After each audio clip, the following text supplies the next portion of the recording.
established in 1991. Um, and we are only two classrooms. So we have one classroom that is for 2-year-olds. And then our older classroom is a mixed age, 3 and 4s class. And our philosophy, I'll just scroll down a little bit in case anyone wants to read a little bit about it, but just to show you. We are a progressive preschool. That means that we follow the whole child approach, which really just means that we give the children a chance for lots of hands-on learning experiences, and we really meet the children where they are developmentally. So we're always thinking a lot about child development. Our teachers are highly trained in child development. Um, we're looking at children, thinking about who they are as individuals, who their families are, what their cultures are, what languages they're speaking, and where they are with different areas of development. And we're really nurturing and supporting each student based on who they are. Um, and, we're really grateful to the grant that we get from West Harlem Development because we use most of that for financial assistance for families. Our school, I think more and more demographics have changed and there's more working families, there's more households where there are two working parents. Um, and so, in order to keep the diversity there and in order to keep families that are really from all sorts of backgrounds, we really want to make sure that we can support different families and different children through financial assistance. So we're really grateful for that funding because that allows us to, create more diversity and to support all types of children from all types of families. Um, so yeah, I mean, we're just, our program is really special in that we do this developmental work with children, and in that we also follow a project-based approach, which means that the themes in the classrooms are different every year based on children's interests, which is super cool. So for example, our older class, our 3s, 4s class, this year is they're actually studying mail delivery and post offices. And so the whole classroom is full of letters that they've written to each other, letters that they've written to friends. They built their own mailbox. They've been interviewing local mail carriers, which is very exciting for them, and I think very exciting for the mail carriers. Um, and so that's all about taking something they're interested in and something that is meaningful to them and having them research it, as opposed to telling them, everybody, draw an apple and this is how you draw it and it all has to look the same and just constantly giving them information. It's more about having the children ask questions and research and learn about things. So every year is different. It's been, the theme has been shoes, the theme has been ovens and cooking, the theme has been ambulances, and each time there's a new theme, the teachers are really taking that and helping the children to research. So they might go to the library and find books on this. They went to a shoe store and interviewed the person at the shoe store. So yeah, so I think it's a really wonderful philosophy, and we're really happy that we get to support neighborhood children through this philosophy. Um, yeah, that's pretty much it. Like I said, I'm going to lose my voice fully soon. So, um, does anybody have any questions about that? That's exciting. Yes, I'm looking to see if there's any questions in the chat. Does anyone here have any questions? No, it's very creative though. So cute. Yeah, It's always called a great little school. I thought it was. Have you we were changed your name? not. We were not. We used to be called, I'm just scrolling a little bit. We used to be called Broadway Presbyterian Church Nursery School. Um, and recently, I was thinking about, I became the director 3 years ago, and I felt like a lot of people were associating us with the church, thinking that we were religious. And the name was very, very long as well. So it was a big discussion, but I felt like a name that was more memorable and also wasn't religious might be helpful for making us more accessible for people. No, it was actually That's great, perfect. but I just kept thinking about it. I'm like, I don't remember it being called that, but no, Yeah. absolutely. Wonderful. Yeah. Middle school. I do have one quick question. Oh, After you. yes, no, please. Is Jay Misra? Yes. Hi, yeah, I was just wondering, children are known for being honest and calling it as they Mhm. see it.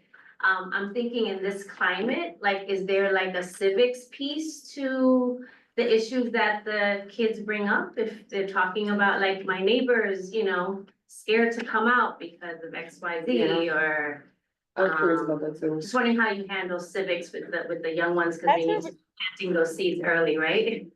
That's a great question. So our children are between the ages of 2 and at the oldest 5.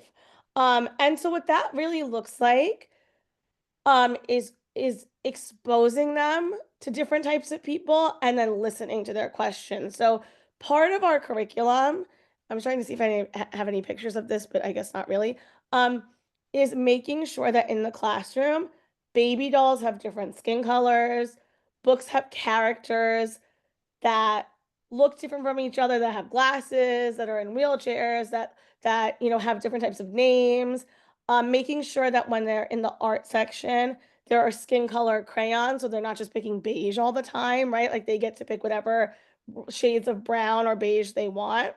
And that's kind of the foundation of that, of accepting others and of being able to ask questions as they get older. These children don't really know about politics, and it's not really their brains aren't there yet in terms of development. Like they're not necessarily aware that there are people being deported or being taken away from their homes. But what we want to give them early on, and if they are and they bring it up, it's something we talk about. But really, what we want to give them first is just this acceptance of your neighbors look different from each other. Some of your neighbors might look like you. Some of your neighbors might celebrate different holidays, and that's all okay, and that's all accepted.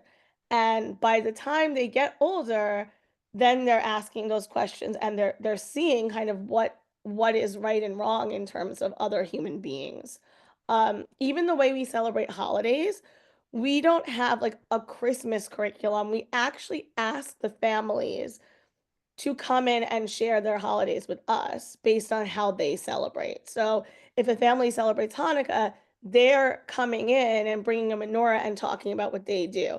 If they celebrate like, what Easter, they're coming in and talking about that. So I feel like we're setting that stage for wanting to ask questions about other people and being accepting of other people. So, no, they're not Good. really coming to us aware of all of that, but they are. One thing that they do notice is, there's somebody outside of the church who's sitting and doesn't have a home.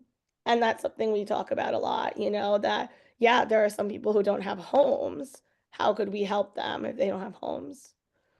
But that's That's a great. I love the how can we help them. That piece is important. Yes, that's great. Okay, good. Thank you so much. thank Anyone else? you. All right.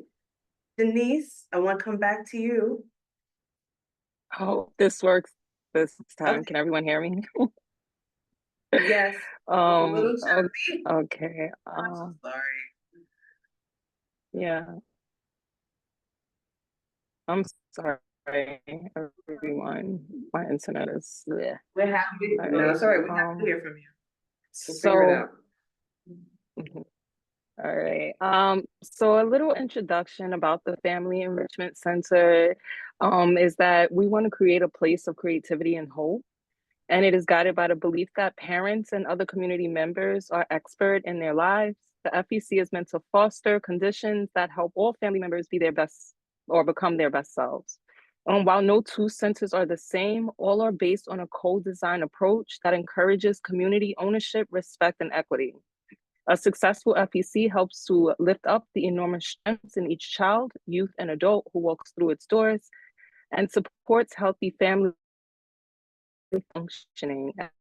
At the heart of the FEC, it is believed that families, when supported, become catalysts for positive change in their communities. So as of right now, I'm the director, but I am actively interviewing for a community liaison and a family advocate. Ideally, we're looking for people within the community to come aboard. Our mission is that we're striving to support families and communities. The Family Enrichment Center, or you'll also hear me refer to it as the FEC, is a community-driven space that helps people connect, find resources, and build resilience for their families and themselves. So for this Family Enrichment Center, we service the Hamilton Heights, Morningside Heights, pretty much the West Harlem community, including Sugar Hill, as well as Manhattanville. We serve the residents and the community members located in West Harlem. We collaborate with community partners, agencies to bring in resources based on the desires of the community. This ensures that the resources are within easy reach for all community members. Offerings, also known as activities, change as the community's interests change, which is why the FEC staff is assisted by our FEC Community Advisory Board and co-decision making. While feedback is asked for and recommended from community members involved with the FEC or just community members who may want to come into the FEC, there is no requirement that community members of the Family Enrichment Center pay a fee or give any personal or identifying information, meaning anytime that we're open, anyone can just come in and take a load off. We don't ask for any information. We don't ask anyone to sign up for anything. It's literally supposed to be the feeling of a home away from home. So our approach, or what guides us, is these 5 factors: being resilient, relationship building, knowledge, communication, and community. When these 5, we call them protective factors, are established in a community or family structure, studies have shown that the likelihood of abuse and neglect diminishes and well-being increase. So offerings, these are also known as activities that community members can choose to engage in at the Family Enrichment Center. Parent cafes, which are parent-led discussions where participants share their experience and knowledges to identify ways to support one another. Community co-facilitated workshops. We empower community members to share their knowledge, skills, and lived experiences by leading these offerings and making them engaging and interactive. We will also have community closet and food pantry, as well as youth-centered workshops. And these are some of the ways that I am looking for community to get involved in the Family Enrichment Center. It's either, you can start very, like, just kind of like, I guess, basic, where you just come in and maybe you just want to meet neighbors. Maybe you want to co-facilitate groups. Maybe you want to drop off donations or pick up a donation. Maybe you want to, I don't know, maybe you need to use the phone, right? Maybe you want to socialize over a meal, build knowledge or a skill, help plan, organize, or lead an event, join a virtual meeting. Maybe you just want to sit, relax, and reflect on your day, or you want to participate in any of the offerings or activities that we have. The next step would be, or another way a community member can participate is through our Community Advisory Board. The Community Advisory, ensuring that our programs and services reflect the real needs and aspirations of the West Harlem community. And it's comprised of dedicated residents who work alongside myself and the rest of the staff members in the co-designing process, shaping workshops, events, and initiatives that uplift and empower our neighbors. Or you can be a part of the FEC and be a part of the co-design experience. So this looks like you're helping to select the colors of the walls. You're helping to pick out and decide what part of the space is going to be dedicated to what kind of room. For example, a children's room, maybe a relaxation room, maybe a conference room. And you can help to pick the furniture, murals, interactive spaces, all of these different ways you can participate. And so we have 30 of these centers throughout New York City. We have 5 in Manhattan. We have our sister and brother sites in East Harlem, Central Harlem, Washington Heights. Those are the closest ones to Hamilton Heights and Morningside Heights. And then the last one in Manhattan is in Lower East Side. But then these are the other FECs throughout. I'm calling it March Mondays so that community members can just come in and view the space. And yeah, we can talk about moving forward with what the envisionment for the FEC for West Harlem looks like. And then that's it. Yeah. The audio's off, she wouldn't have heard anyone. All right, that was great timing. The audio was off, but the alarm just went off, so that's great. Thank you, Denise. I want to ask you Any a question about the youth workshops. When you generally have youth workshops, questions? what ages are they Sorry. geared towards? Oh, I forgot you're breaking up a little bit. Okay. I wouldn't have this. What makes this community? What makes this community center different is that everything that happens, like even the youth center workshops, would come from communities. So I have to actively engage the youth. For example, like TAG, and they would be able to come in and utilize the space to have the activities that they would want to have inside of the space. Good, wonderful. Thank you. Unfortunately, we're breaking up a little bit, so I don't know if anybody else has any questions. Okay, Mariam.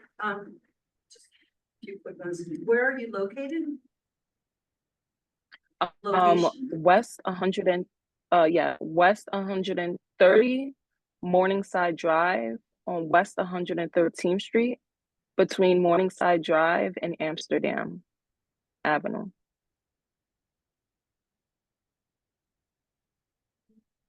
You provide different languages, Spanish and maybe like other languages that are in West Harlem? We can. I am right now I am a one-person show and I am trying to actively engage all community members to be a part, to come through to the walkthroughs, to get members to want to be a part of this, the center. Like I actively can't move forward if I don't have community members who want to participate in the center. But that's the goal. So I have a question. Just in hearing you, Denise, talk about, families can drop in, people can drop in, you can come in to relax, come in to make a phone call, come in to have a meal. Who monitors? How is this monitored? And what's the capacity for people to just drop in? I'm sorry, it was breaking up. I was saying that the center is open. I'm not sure actually. I'm not sure of the capacity of how many. I would say maybe 40 to maybe 40 to 50 people at a time. Okay, and how do they and how many staff or community residents, how does that work? How's that gonna work? I think they're building sorry, this. I think it's. Yeah, I have some, they have 30 of them. Oh, yeah, So the I other know she ones, may not. gotcha. Okay, we'll ask offline. Okay. So no. Yeah, I'll send the flyer. I don't know if you guys can hear me or if everyone can hear me, but what makes this different is that no one family enrichment center looks like the other.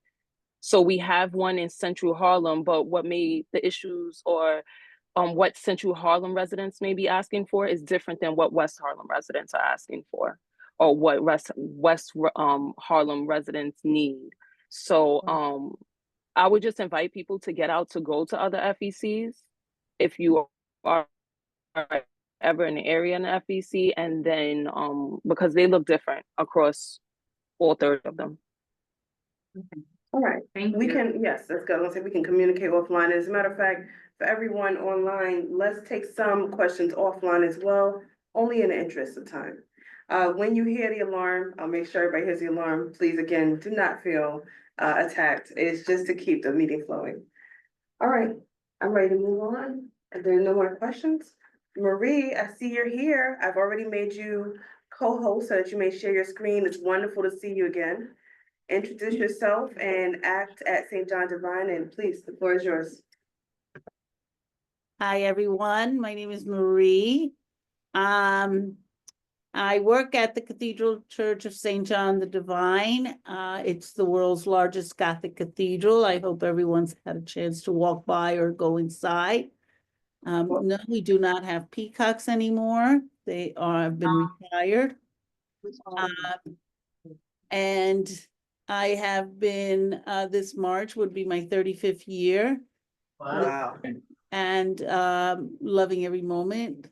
I'm now executive director. We are venturing in new directions for our camp because, as we all know, Manhattan is getting more and more difficult to live in and more expensive, and families are in more need. Let's see, the question I have is sharing. So I share my screen, right? I can do that? Yes, I made you co-host. So you Great. should. There we go. Can you see my screen? Allow. Yes. There. Can you see it? Yes, ma'am. Excellent. Okay, so the advantage to what the ACT program has that many other camps do not have is the great outdoor space. And as you can see, the kids are outside, but we also have classrooms inside, and we have 2 full gyms, 2 full playgrounds, and about, a couple of acres of land to play in, and a garden. Our advantage also is that, since COVID reopening, we have struggled with enrollment because we don't have a pool, but we are revamping this year because families do not want to commit to 5 weeks and 3 weeks and, a chunk of time. So we are now going to be doing weekly in a week, you can enroll by the week. With the support of Community Board 9 and the fundings that we get, we're able to support and to provide a really nurturing outdoor unplugged experience for children. We know that STEM is a big thing, and a lot of parents want children to learn as much technology as possible, but really eye to eye and knowing someone's name and looking at someone and really being present at the moment is what we feel is very important. And so we do a lot of nature, we do a lot of art, we do a lot of team games, performing arts, and we collaborate with the Cathedral School as well. With the support of Community Board 9, since we've been getting the funding, what we did is we reached out to the families. We've narrowed down the about 4 families that received the entire amount, and what we felt year after year, it's so important because a lot of these children who were so young that they repeat. So we offer them the spot to return first. We've seen an improvement in the quality of the parents have seen an improvement in quality of schoolwork, their spirit, because they look forward to returning. And they talk highly about the quality of the services that we provide the children. We already have started to receive, without advertising, we already started to receive families calling to say, can they get on the list? The word is out already. Parents are talking to others. And I think that is a testament to ACT. In most of all of our programs, we do very little advertisement, yet we get a lot of enrollments, a big enrollment. However, what we are getting also is oh, look, the timer went out. What we are getting is a lot of families requesting a high demand in financial aid. What also gives me pride is the quality of what the staff, our group leaders provide. And that's a testament to our administrators who have been with us. Many have been with us anywhere between 15 to 27 years. And we do a lot of training. Right now, I am talking to you from a hotel room in Atlantic City, New Jersey. Not because I'm here gambling, but but because it's the annual Tri-State Camping Conference. It runs for 4 days.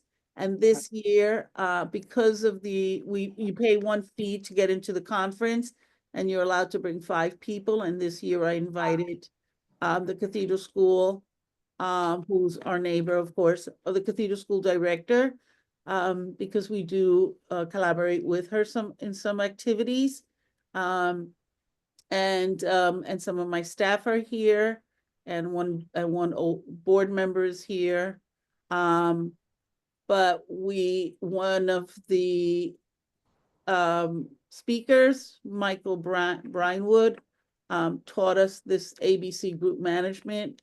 As you all know, it is a time where children are a little nervous because parents have the news on and they hear it.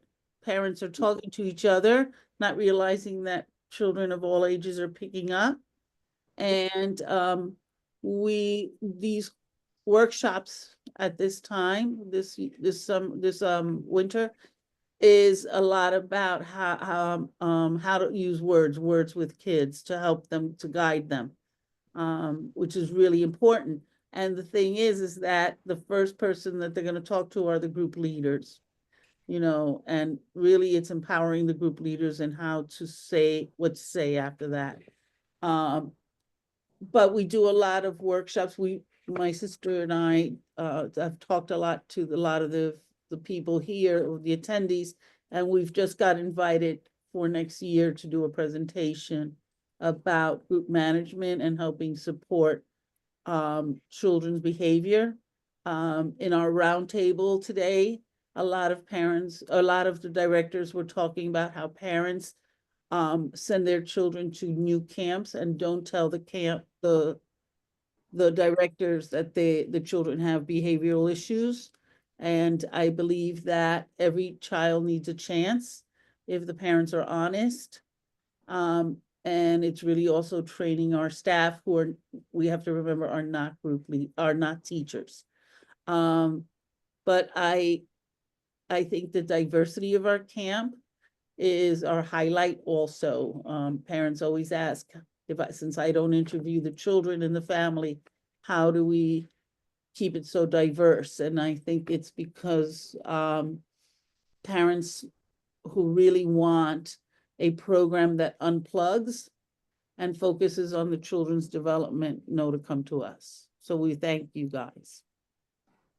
Well, Maria, I hate to even have to stop you because you said some stuff I would love to unpack, but I do want to try to move it along. You said so many important things. Alicia has her hand up. I'd like to take Alicia's question really quickly. And Hi, everybody. Hello, Alicia. I'm sorry I came late, but my granddaughter went to the ACT program. And she's in college now and probably married. No, she's 7 now, but she's been there since 3.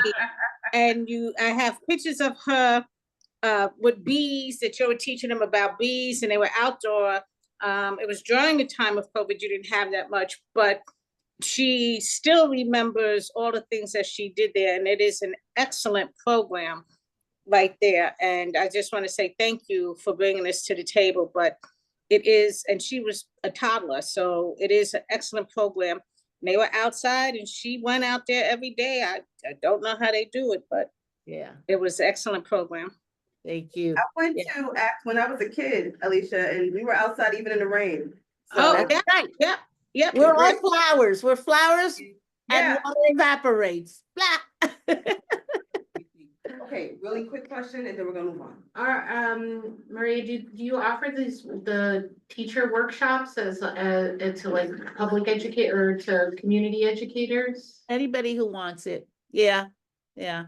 When I start to speak to people about these workshops that I do, I just want to share it and then they can move it from there. And I have all so if you want me to lead a workshop with your staff about, their behaviors, the idea is the ABCs, really fast, guys, ABC. So if you have to have your staff be able to speak about the behavior in concrete language, and every word has to be measurable when they talk to you about the child. They cannot say he had a hard day because nobody knows what a hard is, a rock. So he could have had a rock day. Right. And then when you talk about consequence, it really has to work with the behavior. But more importantly, we really work with the staff and with the letter A. Could you have anticipated that behavior about to happen? And what could you do to make sure that you could help the child about the behavior? And we also work with the parents with some of those behaviors. That's fantastic. All right, good. Keep up the good work as usual, Marie. It's always a treat having you. I want you to come back and talk to us more about this when we have a less full agenda, really. Absolutely. Really. Okay, all right. I'll reach out to you hopefully in 4 minutes because this is a really good conversation. All right, thank you. I wanted to move down the agenda, but I don't see anyone signed in from Brotherhood, Sisterhood, Soul. No. Unless I've missed anyone. No. I'm here. Wendy, hi. Hi, Wendy. All right. Shall I give you screen sharing capabilities? Yes, if you can. Absolutely. Okay.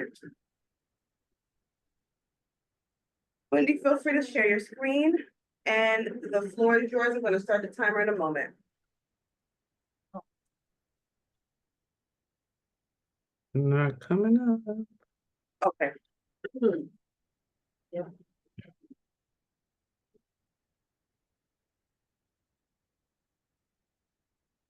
Yeah, now I see. Put it together.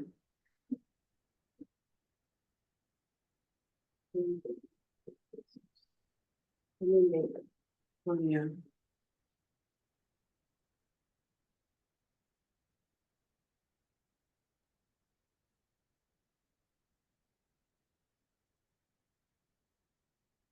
Not coming up. Mhm.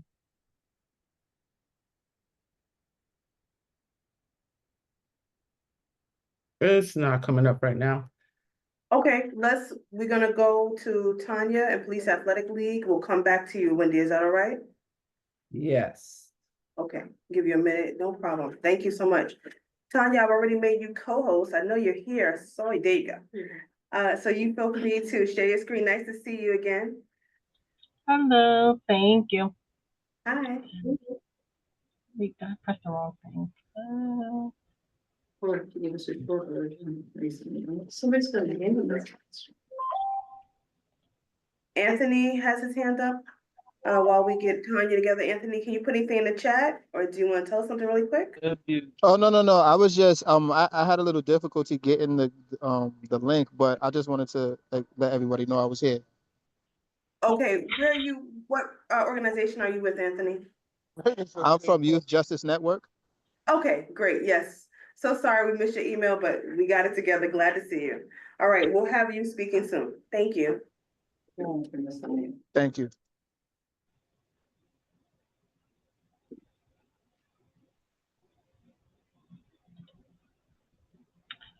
Um, are you guys able to see the screen?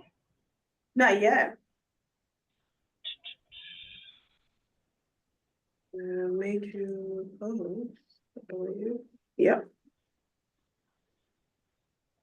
This is a strange night of technical difficulties. When we got on, it was strange. Yeah, maybe listen, it's solar flares. Yeah, solar flares. It happens. We're gonna have more issues with our internet and stuff. Remember those? Yeah, because mine is freezing right now as well. Hmm. Look, now everybody's a little frozen. Tanya looks frozen. All right. Tanya, if you don't mind, I want to give you a minute to try to see what you can do and move down the road a little bit. Do you mind if I give you 5 minutes? Yes, that works. Thank you. Okay, absolutely. Thank you. So I see Sonia, I think, Ms. Rosa, and then, and Jezebel, yes. Hello, everyone. From Broadway Housing Community. Would anyone like screen sharing capabilities? No, it's okay. Okay. Well, the floor is yours. I can start the timer if you're ready and let us know what you've been up to. Okay. All right, please. Good evening, everybody. Thank you for having me. My name is Sonia Rosa, and I am part of the Broadway Housing Communities Tenant Services team. My role is to support MCD9 residents, ensuring stable housing, access to education, and career development opportunities for the youth. With the funding from WHDC, Wildlife serves youth. I'm so sorry for my voice. That's okay. Wildlife serves youth ages 14 to 21, providing them with mentorship and resources for academic and personal success, financial management and job training, academic mentoring and mental health support, part-time employment opportunities. Last fall, BHD restructured its tenant services team, adding 2 senior family development coaches to strengthen educational, career, and financial support partnerships with organizations like City Tutors. Am I frozen? No, we hear you. Okay. I'm excited. So last fall, we restructured the tenant services team, and we offer services, like I said, with city tutors and city mentors, helping us serve more youth partnerships and organizations. Our city tutors offer one-on-one tutoring for middle school, high school, and college students, including GED programs. Our city mentors, mentees meet up monthly and create career networking. We also offer workshops with our partners, including breaking into data career, healthcare across industry, law, social work, and counseling. Our long-term impact with the WHDC funding enables us to provide ongoing support so youth can stay in school, graduate, and secure career opportunities, ensuring meaningful intergenerational changes. Thank you guys for having me. That was great, Sonia. Thank you. Thank you. What, I know this is older students, but what ages are you starting at? What's the age range? We start at 14. Okay. All Just right, and for go the up to what, maybe 21? Yeah, just for the YLI program, because we also do work with city tutors. We have a homework club, and that service is grade school. So it's like one-on-one tutoring, and we connect them with the program, and it's completely free. Fabulous. Yes, City too, that's fantastic. yes. Does anyone have any good questions for Sonia, Broadway Housing Community? No, yeah, I'm so happy to hear from you. We know you went through a little bit of a restructuring. Some people have moved on and some people have moved up. So congratulations on all of, this is like very good forward movement. So please keep up the good work. Sonia, if you have some flyers you can send us, we can share with the community how teens can get involved. Please do. Of course, of course. Okay? Can I ask Sonia, are you an SYEP site for summer use? Are you a site? They have been. We are not an SYP site. We weren't. We were at some point, but we're no longer. But we do offer part-time employment via our front desk. All of our residential buildings have front desks. Some of our staff are our own tenants, but we have opened it up to the community as well. And we do encourage all of our front desk staff to be enrolled in college. They do turn in their report cards or their schedules just so that we can make sure that they are focused on school more than work. That's good. No, it takes a village. Yeah, that's good. Yeah. Help keep them accountable. When they know more people have invested in them, it helps propel that movement forward. Good. Good. Yeah, and in addition to that, we work with Catholic charities. When any of our youth wants to work for the summer or work, learn and grow, we work with Catholic charities. Yeah, and we'll reach out to you too, I guess, and see, around May. What's open like. Say that again? In terms of like housing, like a model for housing, Yes, like we- Broadway housing. Are there any is, like, plans to such open up a model. additional buildings? Yeah, one. Like, are you guys Um, expanding? I said more. Oh. We've had the talk previously. There was Uh-huh. talk about a fifth building. I just don't know where that stands because we have had a large shift in staff. So I think that the focus right now is to gear up in staff again, and then maybe we'll talk about that again. But Okay. there was talk of a fifth building, yes. All right. Well, keep us updated and we'll reach out to you too. Thank you so much. Thank you, guys. Yes, nice to see you very much. All right. Let's see if I can turn this timer. That was quick. Okay, well, let's go back to Wendy. Yes. Wendy. Have you had any luck? No, because I have this private screening. I have this private setting on my laptop, so unfortunately I don't have the passcode. But I can send you the slides later, but I guess I could just talk through it. Yes. So the Brotherhood Sister Soul is a social justice youth development organization. Our three areas of work are organizing for justice, training educators, and educating, and we offer multitudes of programming from 8 to 18. We also work with our young alumni who we send off to college, and that's centered on our international study program, our youth organizing program, health and wellness, and our rites of passage program, our summer camps, any of our after-school programs for elementary age, middle school age, and high school. And then we have the arts and the environmental program. Brosis, it was created for them, for our young people. We're simply not an organization. It's just an accurately way of life. Our current programs that we offer is Rites of Passage, Liberation, Environmental Program, our after-school program, as I shared, our summer leadership program, which is coming up soon, which I'll get into, and our college career and wellness program. The Brotherhood Sister Soul, we have major benefits to any young person who's a part of our organization. We offer a full year of programming, literally roughly around 10 months of programming. We just built a 22,000 square foot building. We're open Monday through Fridays, roughly around 2:30 to 7 p.m. Any young person who is a part of our organization has 24/7 access to our youth development staff. We offer wraparound services from legal assistance, financial assistance, and mental health services. Our college and career guidance provides annual college tours roughly around 2 to 3 times a year, depending on what grade you're in. We also offer application and college scholarship assistance and summer jobs and internships and also externships with other organizations that we are a part of. We offer delicious after-school meals. They're available to 8 to 7 p.m. with our chef team. We have a full out kitchen where our chef team cooks for our young people pretty much every single day. And all services are free except for our elementary age, which is a sliding scale. We only ask for $100, and that's really just to keep our parents in line, because sometimes they forget about their kids and just want them there. We're not a babysitting service.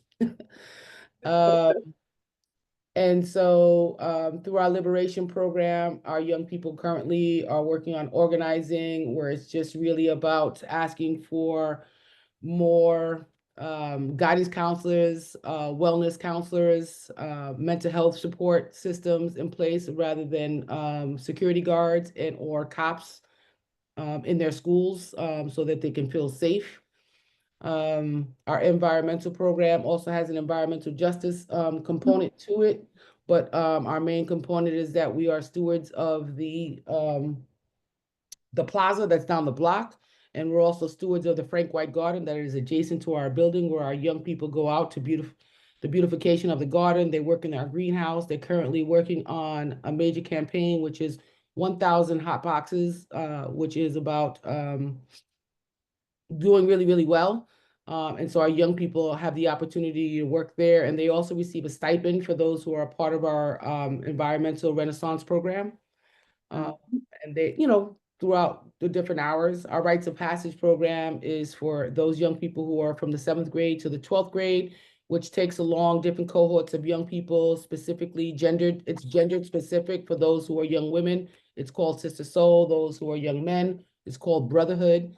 And they work with our young people year round from the time that they step foot into our program until they graduate high school.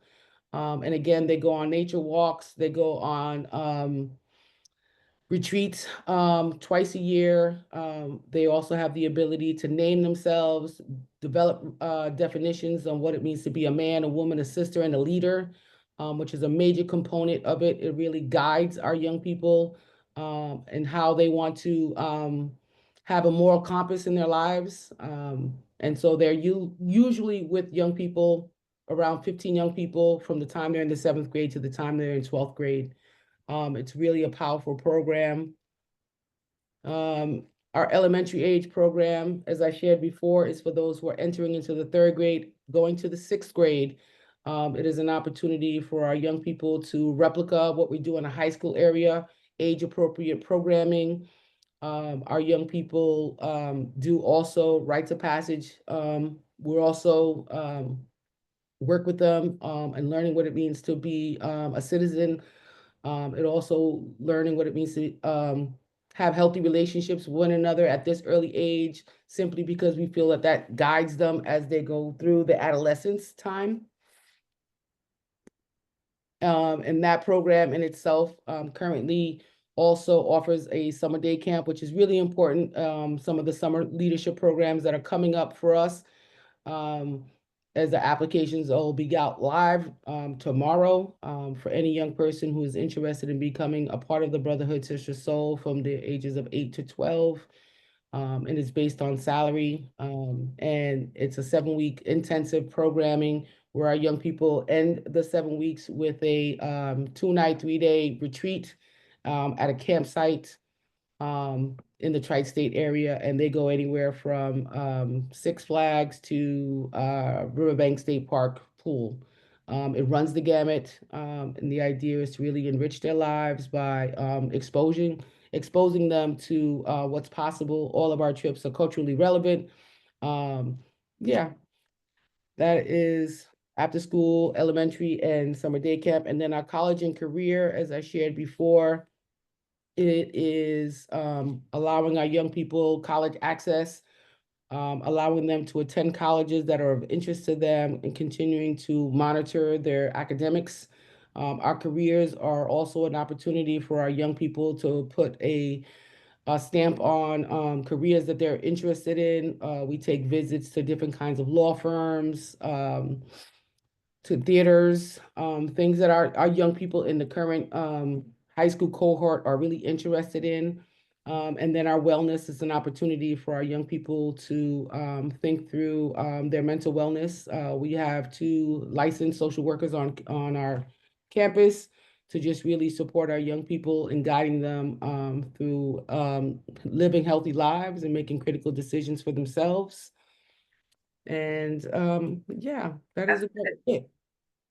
All right, wonderful. Thank you, Wendy. Absolutely. All the time. I do want to say that I do have flyers. I apologize for not bringing them, but we do have current And openings for our Brotherhood chapters, our Sister Soul chapters, our elementary age program. And one of the things that's really important for our middle school and high school is that we have a really in-depth art program that focuses on visual arts, media arts, spoken word, poetry, music. So if there's any young people that you do know of, we have Wendy, openings in those stations an as well. email. Can you send us that in the email, the flyer? I will definitely do that this evening, yes. Okay, please do. So I'll great put all flyers, presentation. and as I shared, our application is live starting tomorrow. Okay. So great. Thanks, Wendy, for your presentation, for all the work that Rosas does. I just wanted to add, one of the things that I think is really, really great is that, the program for parents and community residents that you now do, on Friday nights, right?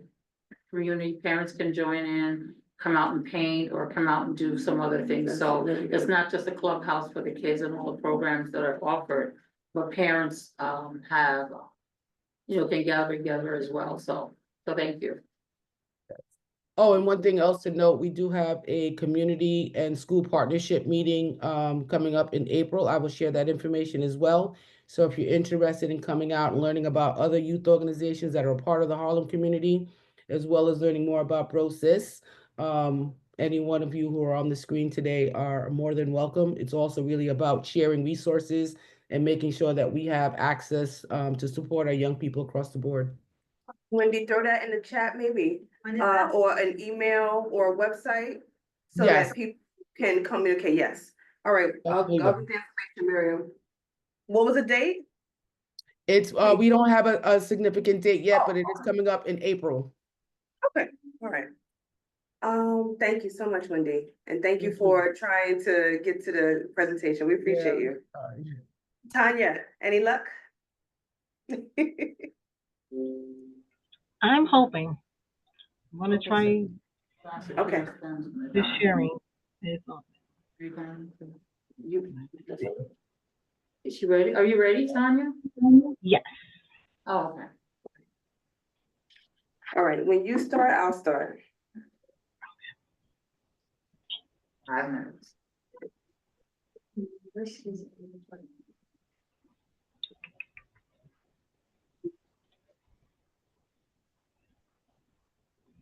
You know what? Let's just do an entire screen. Also share audio.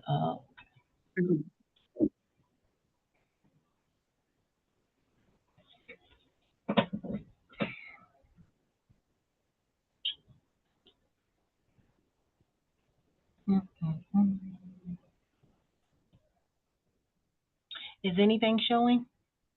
No, not yet.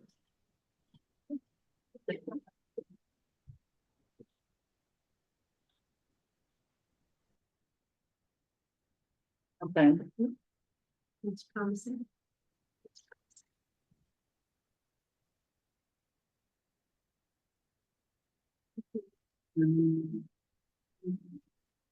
She did. Oh, I didn't choose any. What do you mean? I want people to come here. Now that we have this ready. Oh, there it is. Oh. Green light.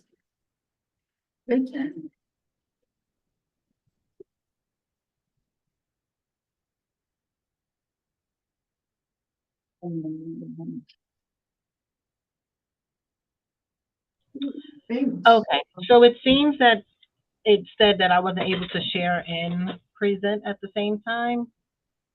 So I'll just speak about my presentation if that's fine. So my name is Tanya Atkins. I'm the Center Director at the Police Athletic League. One of the things about Police Athletic League, we recently celebrated our 114th year being an organization. We work very closely with NYPD. Our mission is the Police Athletic League, together with NYPD and law enforcement community, supports and inspires New York City youth to realize their full individual potential as productive members of society. One thing we really strive to focus on is making sure that our participants understand how to be a good person, whether they're in our center or outside. We work very closely with our partner schools. So our population varies from current 5-year-olds in kindergarten through 21-year-olds. Specifically at the Harlem Center, we have Monday through Friday, we have our elementary school. We pick up from 2 schools, which is PS 180, located on 119th Street, and New York French American Academy. That population is participants who are current 5-year-old in kindergarten to 8th grade. Some of the activities that we have for them is we do recreation. Each group has recreation twice a week.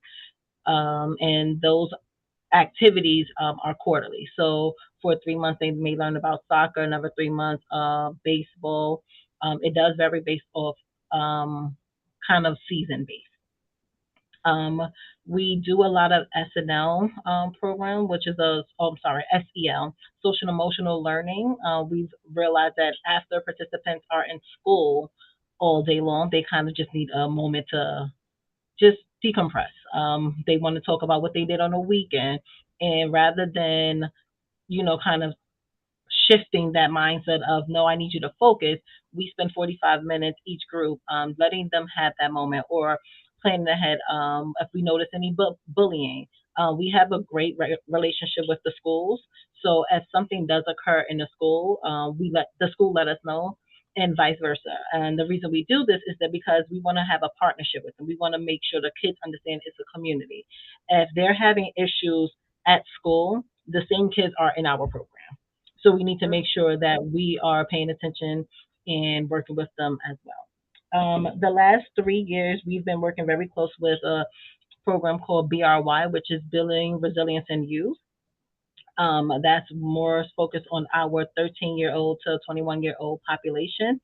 And what that does is it's very big focusing on mental health. When the participants come in, once they're 13, they are screened. They go through a screening process. The screening process is kind of focusing on their different stress levels. We've noticed that as it's midterm week for some of our high schoolers or state tests, that some of our populations were starting to show real stressors, whether they're changing their eating habits. So we are working with BRY, and it's a way for us to provide um, the mental health service for them, as well as focusing on, they do a lot of workshops on how to properly deal with any type of stresses that you may have going on.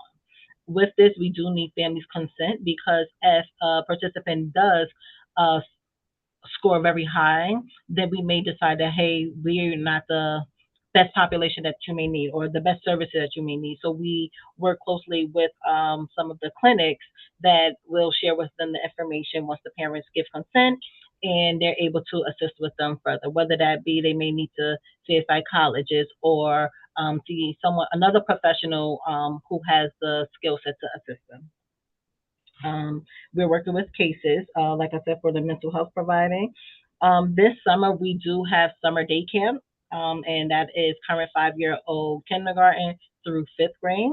Our application will drop next week. I do know DYCD has it open. However, we're making sure we're working on staffing to make sure that we are able to provide correct staffing for these programs. With that is we are a SYP site. So when the participants are here, the group leaders are working on their supervisor position because they are supervising SYP staff, which is our 16 to 24-year-old population. Our Teen Center department, Teen Center runs Wednesdays and Thursdays. 6:30 p.m. to 9:30 p.m. Some of the activities is resume building, paid internships.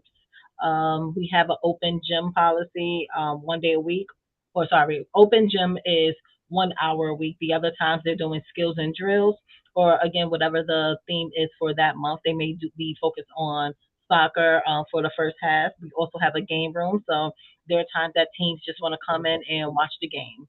And we like to give them the space that it's a voice and choice, not really that you have to be a part of the workshop or you have to be in the gym. Some kids just want to, do their homework or hang out.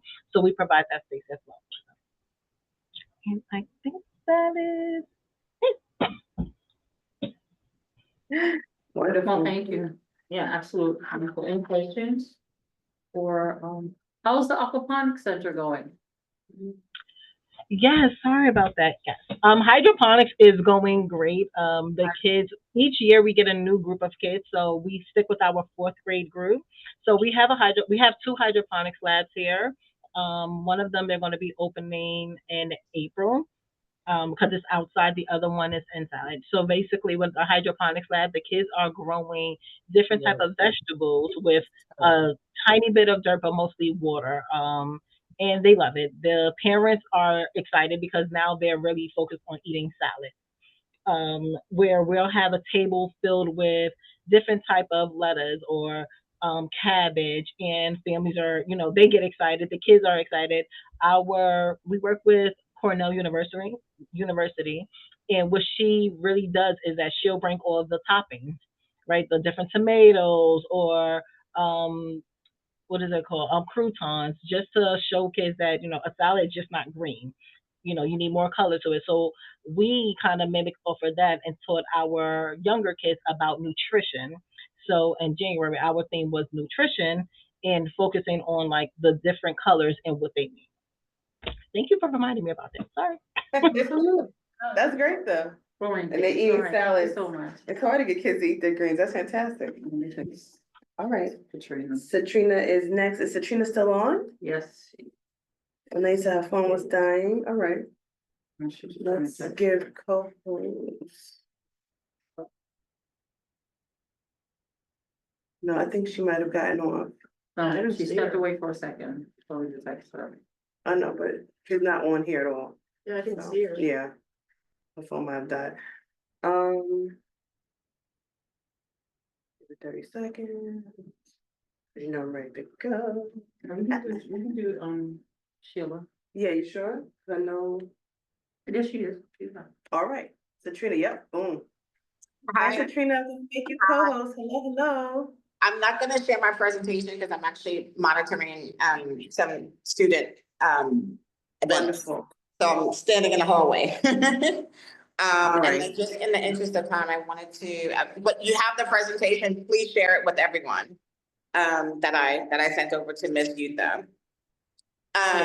So I'm here tonight representing community impact at Columbia University. And first, thank you to everyone who sort of reached out with all the stuff that's happening at the university. It is peaceful at the moment, so, but thank you all for reaching out. So I'm representing community impact at Columbia University. It is the largest student-run organization on campus that focuses exclusively on serving the surrounding community. We work with about 1,000 Columbia and Barnard students across 3 pillars. The pillars are adult education, so community members can get their GED, they can take ESOL classes, there's workforce development, and there's computer classes. All run by Columbia and Barnard students. That's the first pillar. The second pillar is youth achievement, where the students go into the classrooms of K-12 schools in Harlem, Washington Heights, and Inwood, really to supplement what the teachers are doing in art and mentoring, and in many cases, it's literacy and mathematics as well. And then the third pillar, which many of you on the call may be familiar with, is emergency food. So we partnered with Broadway Presbyterian to offer a soup kitchen as well as a food pantry, where in 2024, we served over 24,000 meals at the food pantry. So services are definitely critical. As I mentioned, we've been doing it for 40 years, and this is all student run.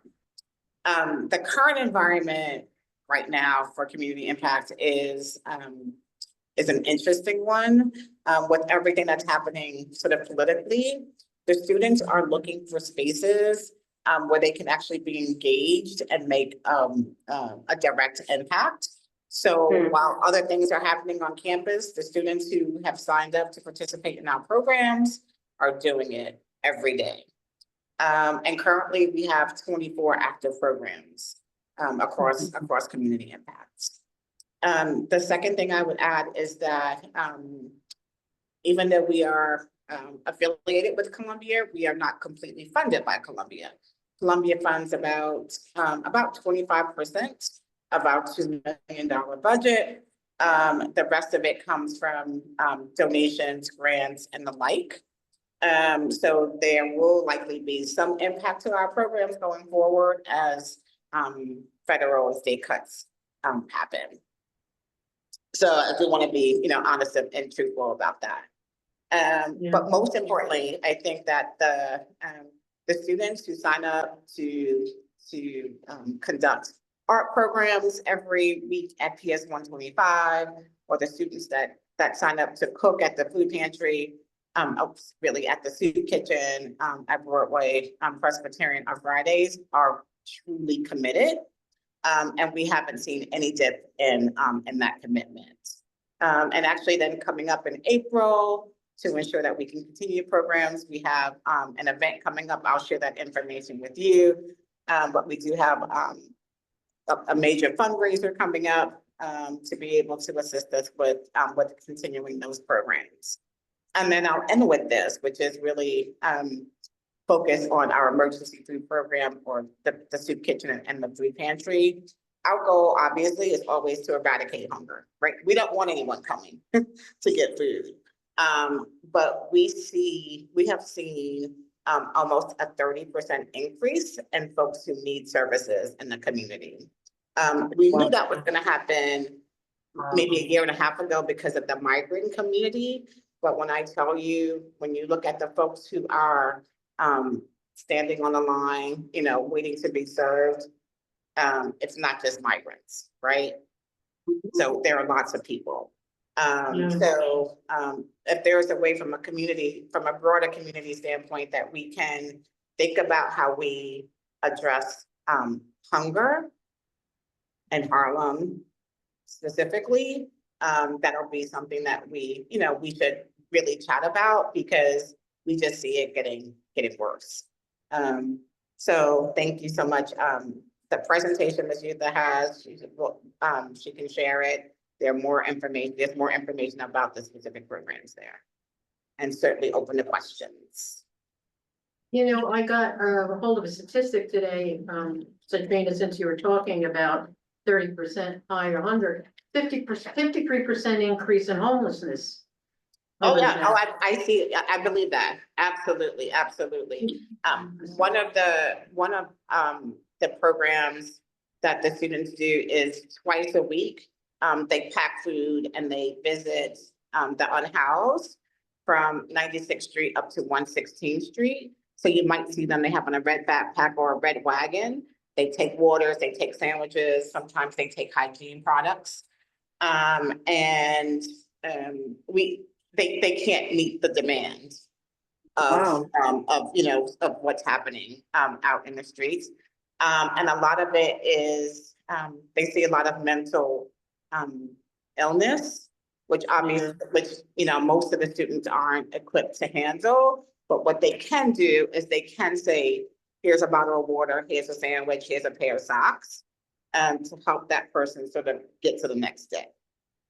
I have a question. Do you work with City Harvest to distribute food?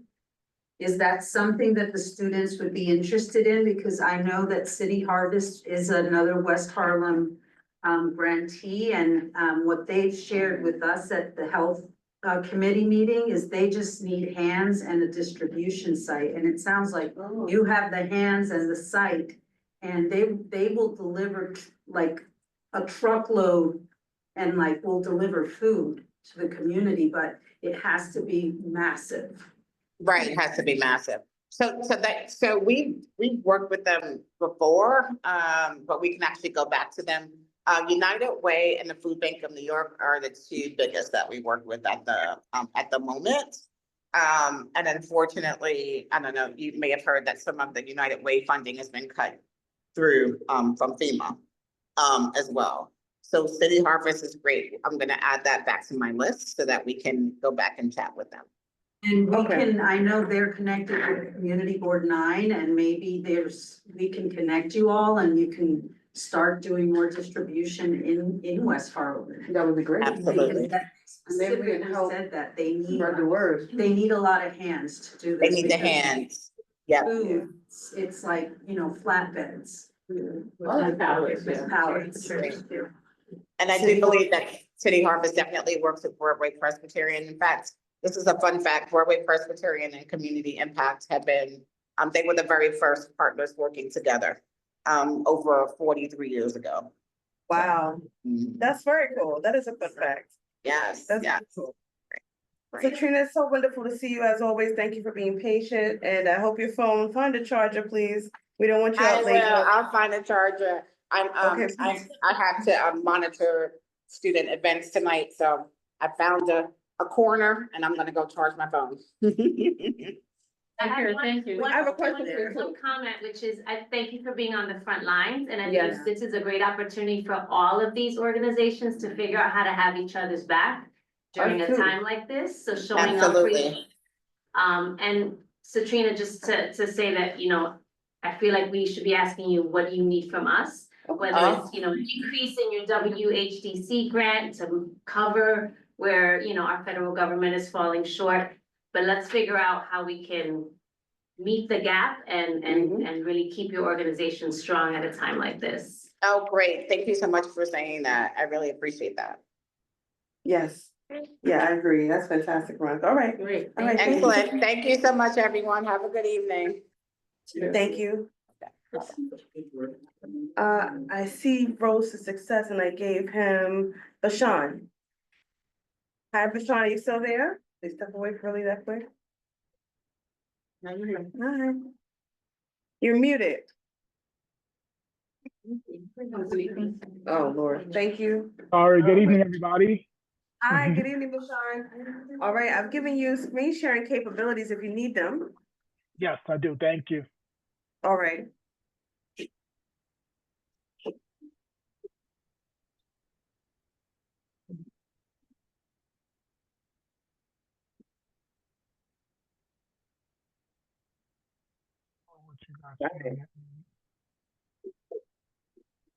What are you doing?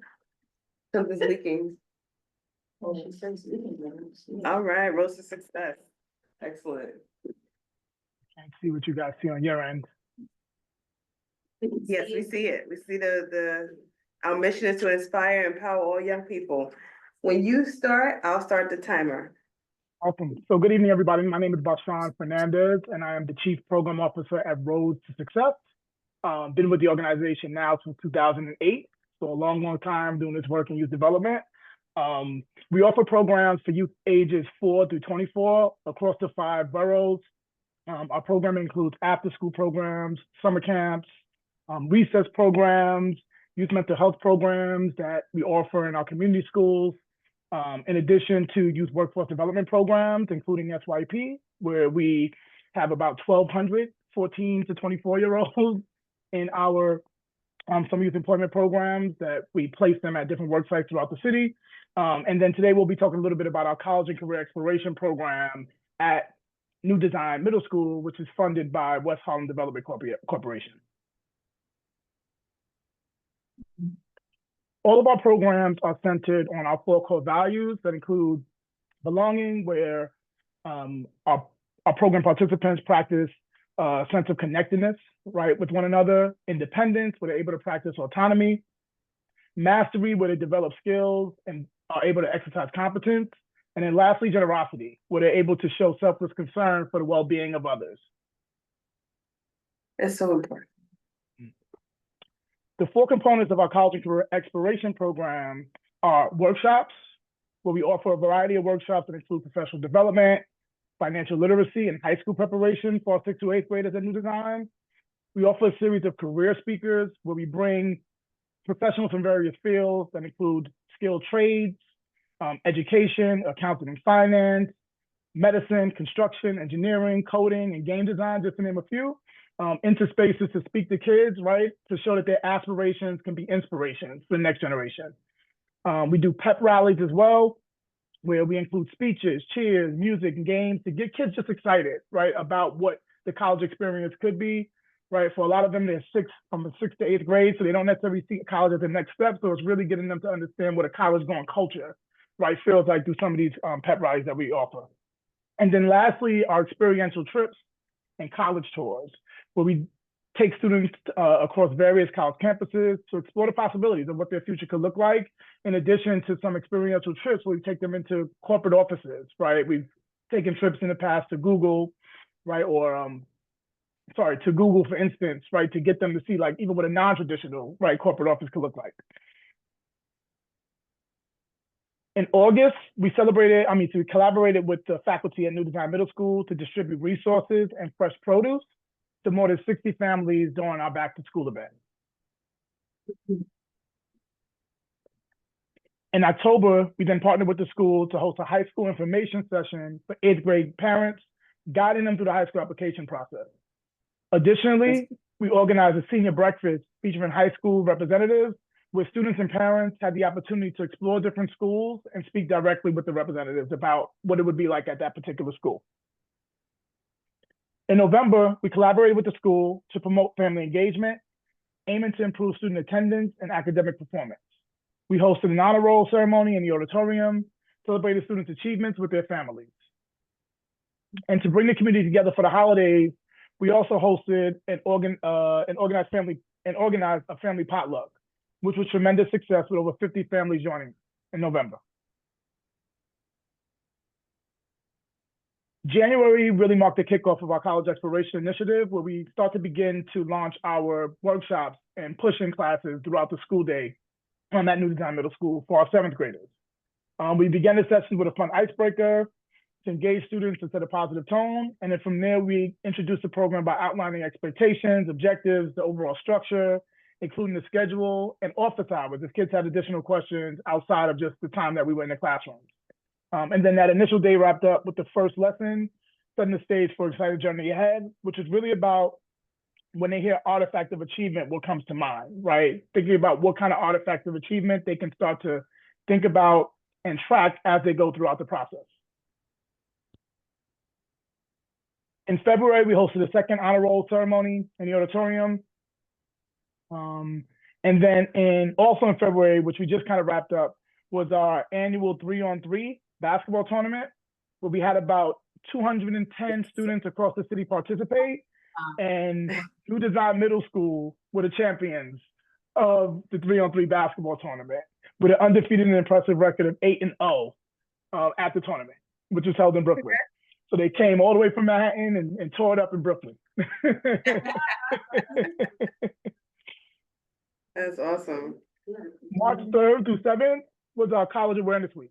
And we kicked off the week with a tour to Stony Brook University, where 50 students and a few parents explored the campus. As a part of the experience, the students participated in the scavenger hunt, which encouraged them to engage with the campus community, including interviewing current students and gaining insights into college life at Stony Brook. On Thursday, March 6th, we hosted a pep rally in the cafeteria during lunch, giving students the opportunity to explore different colleges and broaden their perspectives of out-of-state and Ivy League schools.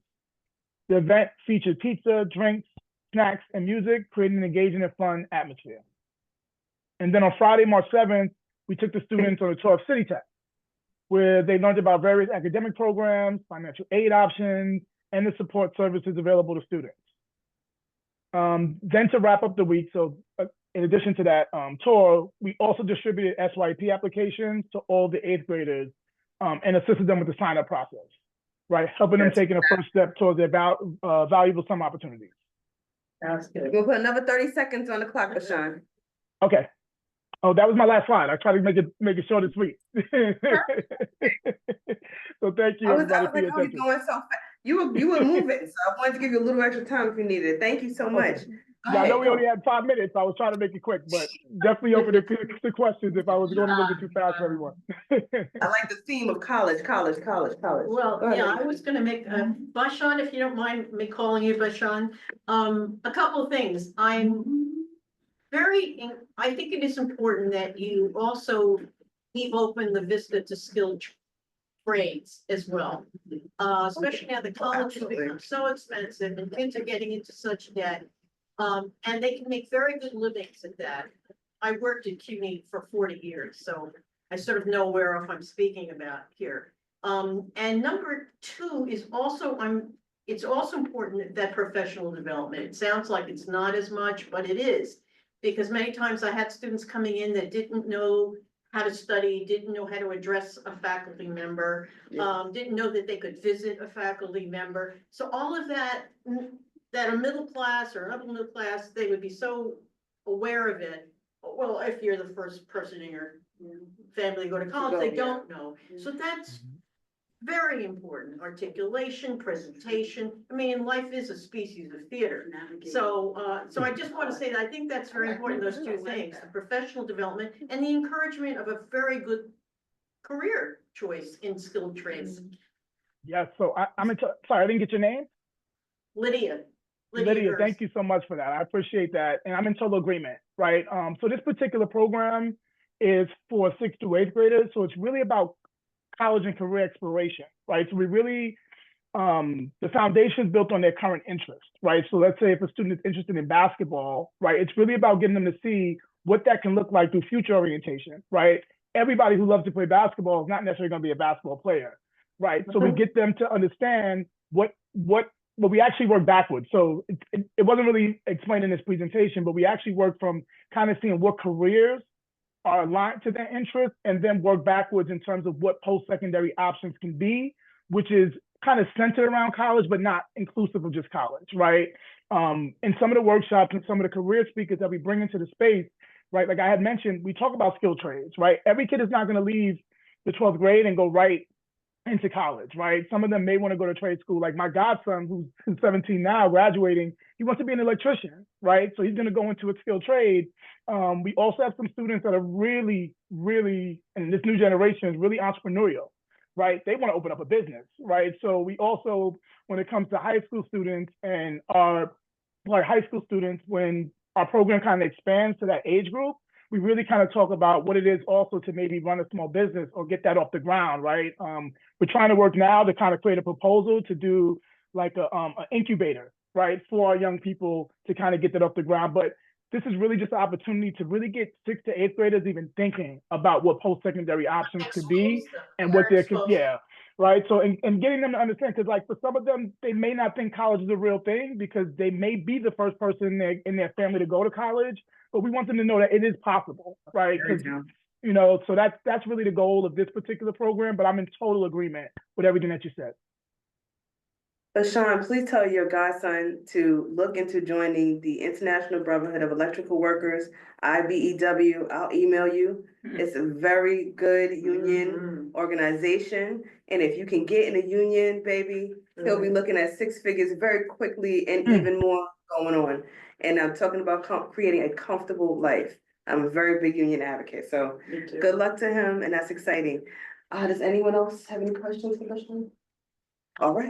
I would just say for Sean, the entrepreneurial track definitely is the wave of the future, like us being our own bosses and having our own authority over our time and our finances. Administration doesn't ruin it. Right. Yeah. Given the political climate, that might be another fast track thread to add to the program. Yeah, right.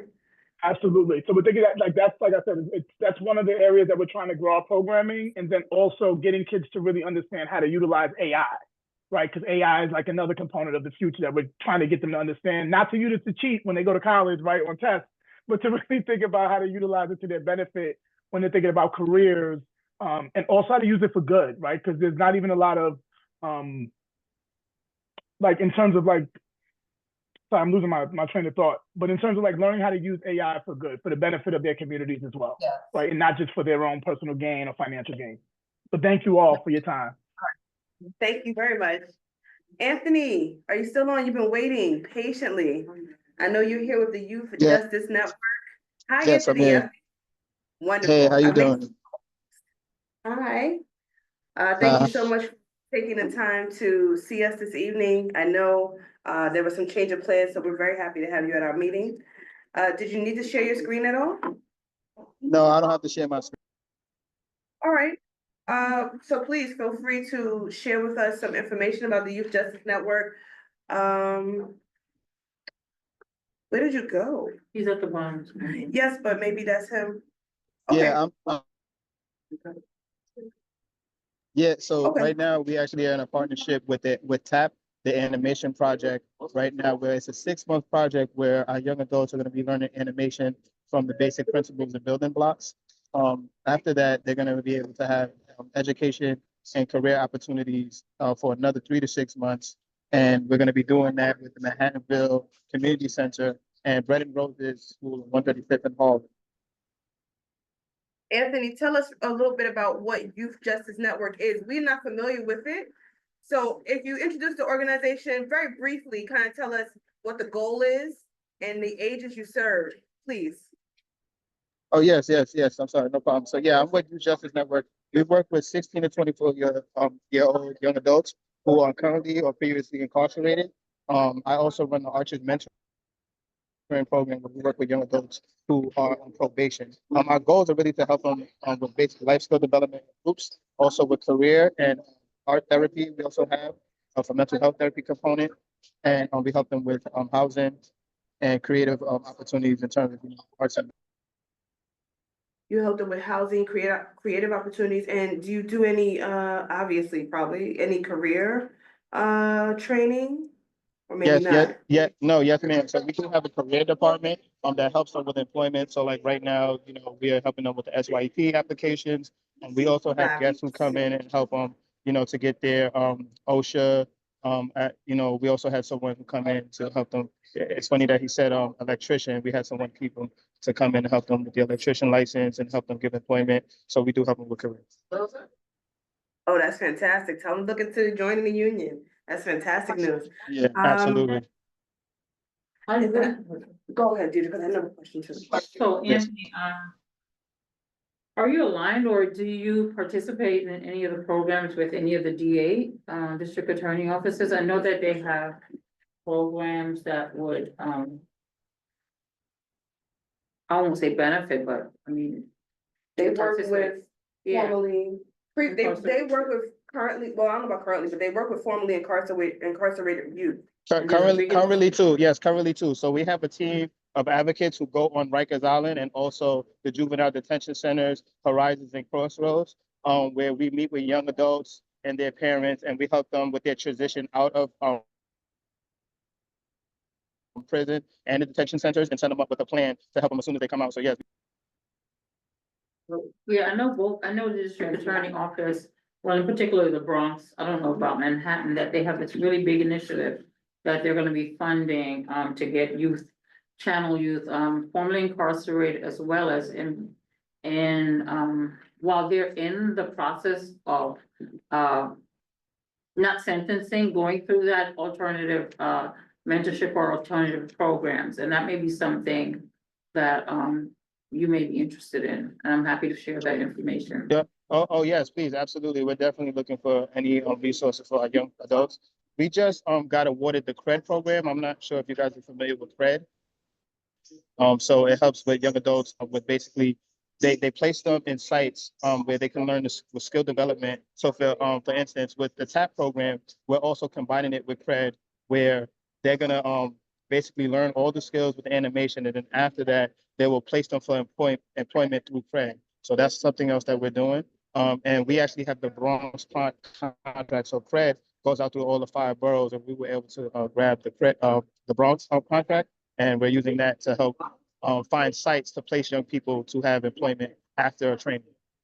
That's fantastic. How many young people are you currently working with? So right now, so me personally, I'm working with 10 solid right now, but different departments have different numbers. So, with our Bronx department, with this employment piece that we're working right now, I'm pretty sure they have an abundant number. Because young people, that they definitely want employment, so they're definitely flooded the zone.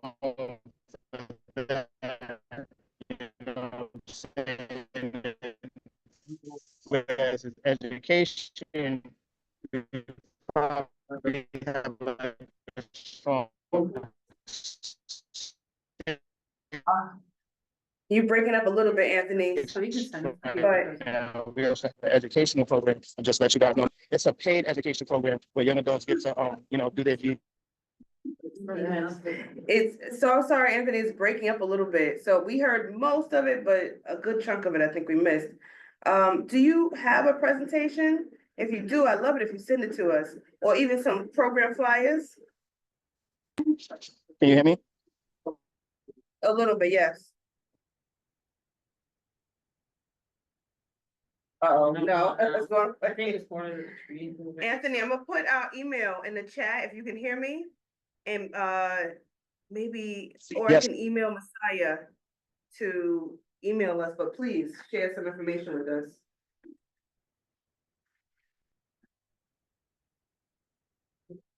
Second to Natalie and to the group as a whole. Thank you, darling. So I did hear you. I did. Okay, Great, thank you, great presentation. Okay. Looking forward to thank you so much. hearing more Yes. from you. Thank you for having me. Oh, that's not what I'm expecting. So I don't see anyone else, Want to get ask ready, additional call the meeting to a questions. close. But anyone else in the room, Vernon, did you wanna? Hey, Oh, welcome. I was wondering. I had no idea. The day, Okay. so help us fight some of the school funding, Vern.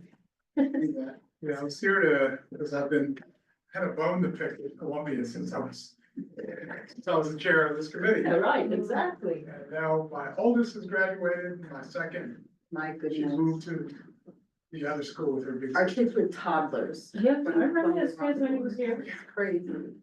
So, coming back to restart that fight. But then I know I've had conversations with you about the other communities. So is this a conversation that we should end the recording for? Yeah. All right, so I'm going to go ahead and call the meeting to a close, if that's all right with you. Oh, absolutely. All right, it's wonderful to see everybody. Coach, I see you jumped in at the last minute. I hope you're doing well. Keep up the good work, Riverside Hawks. Hi, everybody. Have a pleasant evening. I am a little under the weather, so that's why I'm my normal quiet self. Oh, sure. So quiet always, sure. Thank you guys for jumping in. It's good to see everybody, and thank everyone for staying on to hear other people speak even after you spoke, because it's nice. It's good to have collaboration. It's good to listen to each other. It creates community, and we need that right now. So don't lose that fight. All right. Thank you guys. Have a wonderful evening, everyone. Good night, everyone. Thank you. Marie, I'll be emailing you. I want to see you in April. And Coach is not a quiet person. Don't let that fool He's you. not. I know better. Don't you worry. And neither are you. Oh, I know Bye, that. I know that. All Have a right. nice evening. Bless everybody. You're gonna get a key at home. Oh, wait, I could just leave meetings and sign and meeting off.